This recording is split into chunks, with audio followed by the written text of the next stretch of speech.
Ja, herzlichen Dank, meine Damen und Herren.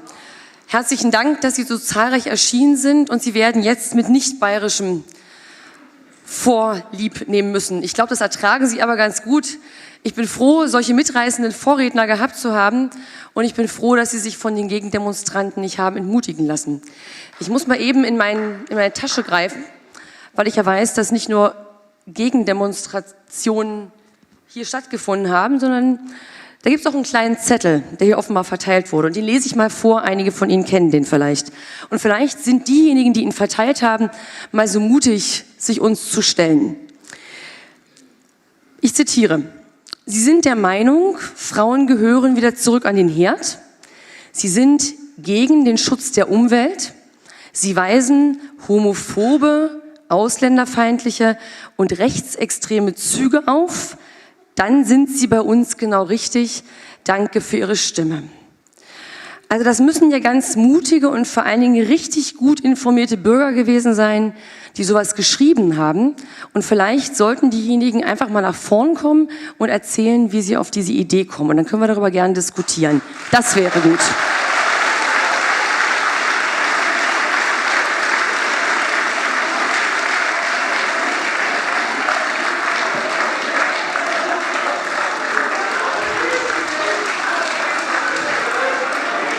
Naja, wenn der Mut fehlt, können Sie ruhig sitzen bleiben. Bleiben Sie ganz ruhig und setzen sich alle wieder hin. Es ist ja schön, wenn wir wissen, wo diejenigen sitzen. Die können ja auch gern bleiben. Vielleicht lernen Sie ja was heute Abend.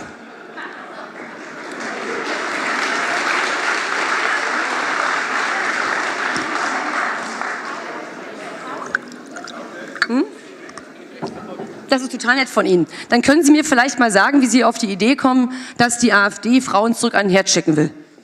Ja,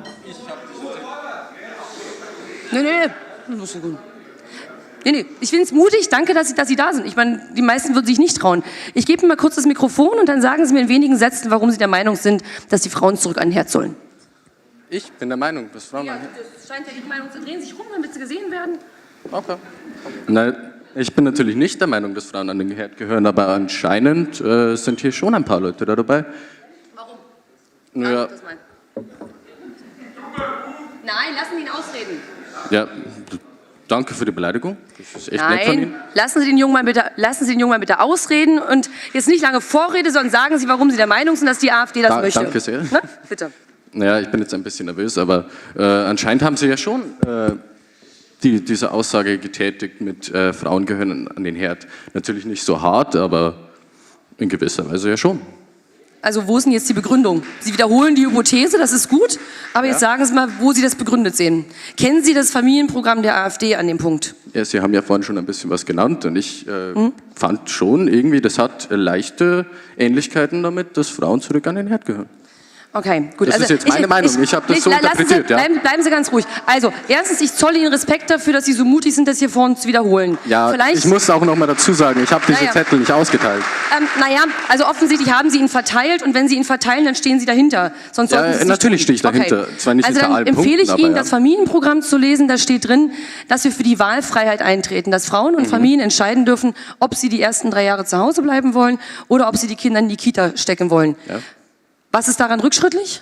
Ja, das ist natürlich ganz okay, legitim. Gut. Also scheint dann mit dem Argument nicht so weit her gewesen zu sein. Machen Sie sich nichts raus. Machen Sie sich raus. Aber vielleicht traut sich ja einer Ihrer Kollegen, dann die nächste These zu verteidigen, warum wir gegen den Schutz der Umwelt sind. Das wäre ja mal ganz spannend. Nein, bleiben Sie bitte ruhig. Nein, bitte. Bleiben Sie sitzen. Wir begeben uns nicht auf das gleiche Niveau wie die da draußen. Bitte nicht. Wenigstens auch ein paar normale Leute hier drin. Also grüß Gott, Sie mengen ja, dass die Frauen in den ersten 3 Jahren... Nein, also Entschuldigung.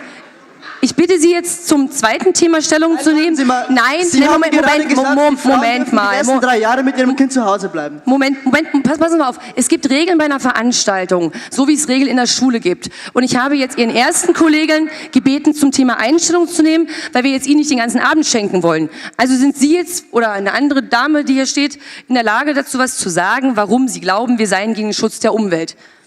In Ihrem Parteiprogramm steht... Nehmen Sie es ganz nah ran, bitte. In Ihrem Parteiprogramm steht, Zitat, CO2 ist nicht schädlich für die Umwelt und für die Menschen.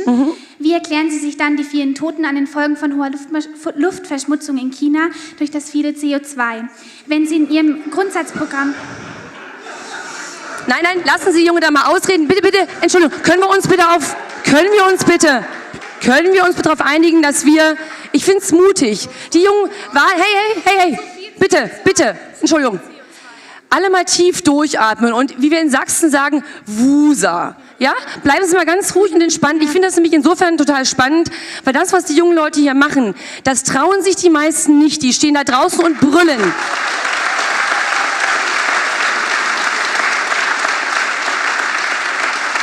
So, das hat in der Tat einen Applaus verdient. Und noch eins, bevor Sie gleich nochmal zu Wort kommen. Also, wenn ich sehe, was in unseren Schulbüchern steht, was die jungen Leute in der Schule gelehrt bekommen, dann ist es kein Wunder, dass das geglaubt wird. Wir haben da auch eine gigantische Art von Fehlinformationen. Woher sonst die jungen Leute denn wissen, wenn es die großen Zeitungen auch nicht anders schreiben? Das heißt, wir müssen ihnen auch ein bisschen Zeit geben. Und ich würde jetzt gern auf die Frage antworten, es sei denn, Sie wollen noch was ausführen.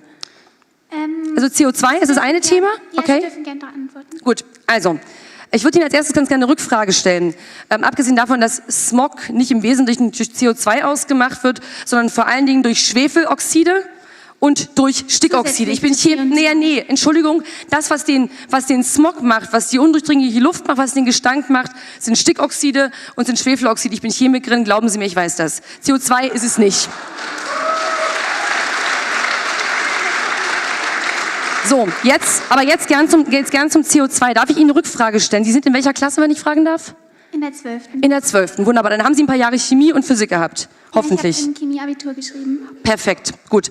Dann können Sie mir bestimmt die Frage beantworten, was passiert, wenn man CO2 in Wasser löst und die Temperatur steigt. Psst. Nee, bitte mal nicht Vorsagen aus dem Publikum. Konkrete Frage. Wenn die Temperatur steigt, löst sich mehr CO2 oder löst sich weniger CO2? Es löst sich mehr CO2. Ja, genau, falsch. Entschuldigung. Das ist, ich will Sie nicht bloßstellen, aber ich habe eine Frage Ihrem Kollegen neulich in Neuburg gestellt, der hat genau die gleiche falsche Antwort gegeben.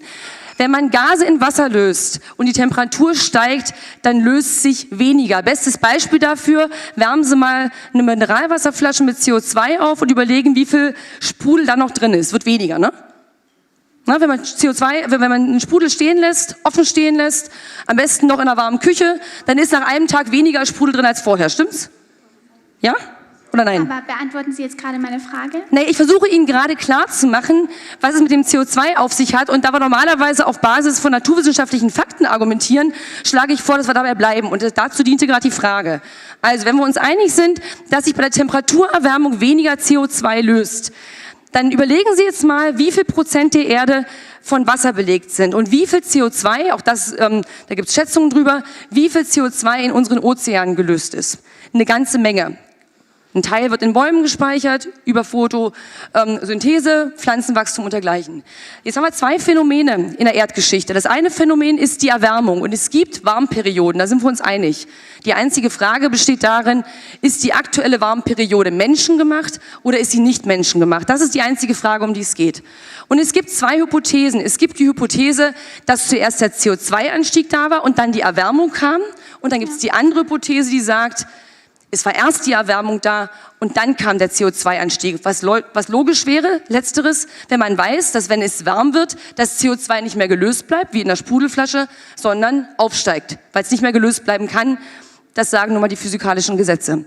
Und das ist die Grundfrage bei der Diskussion des Klimawandels. Und es gibt darüber, selbst wenn Sie Bücher von Klimaforschern lesen, die glauben, dass wir Menschen dafür verantwortlich sind, die können die Frage nach der Henne und dem Ei nicht beantworten. Wir wissen nicht, was zuerst da war. Und das ist das ganze Problem bei der Diskussion. Und deswegen rate ich Ihnen, darüber mal kritisch nachzudenken, ob tatsächlich der Mensch dafür verantwortlich ist, dass es warm wird. Ich glaube, dass es nicht so ist. Ich glaube, ich habe mich damit schon genug befasst. Danke. Okay, wenn Sie das mit dem Abitur sagen können, dann ist das in Ordnung. So, jetzt würde ich ganz gerne aber zum dritten Punkt kommen. Achso, Sie haben noch was zum CO2 oder zur Umwelt? Drehen Sie sich rum, damit Sie gesehen werden. Und nehmen Sie das linke Mikro rein. Ich bin Physiker und was Sie da sagen, stimmt glaube, es gibt wenig Studien, die das belegen, was Sie sagen. Ich habe nur gesagt, dass es eine Hypothese ist. Mehr habe ich nicht gesagt. Es ist noch nicht bewiesen.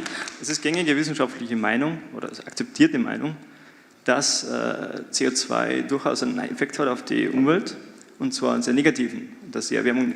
Nämlich? Bitte? Nämlich? Welcher ist der negative Effekt auf die Umwelt? Es ist richtig, dass es gibt Zyklen von... Nee, was ist der negative Effekt auf die Umwelt? Das wollten Sie gerade sagen. Lass mich kurz ausholen.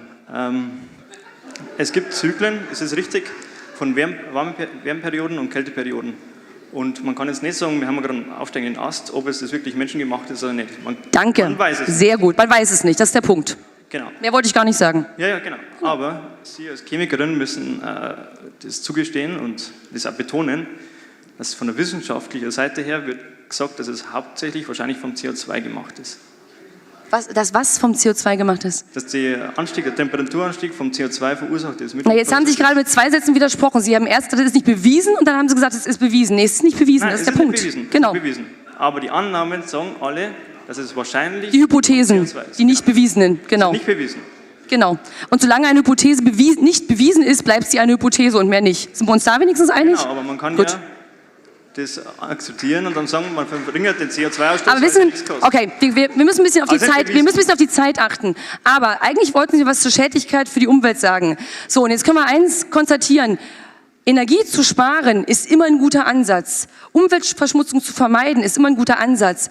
Aber eine komplett neue Energiepolitik auf Basis einer Hypothese zu machen, die nicht bewiesen ist, das ist schlichtweg unwissenschaftlich und mehr nicht.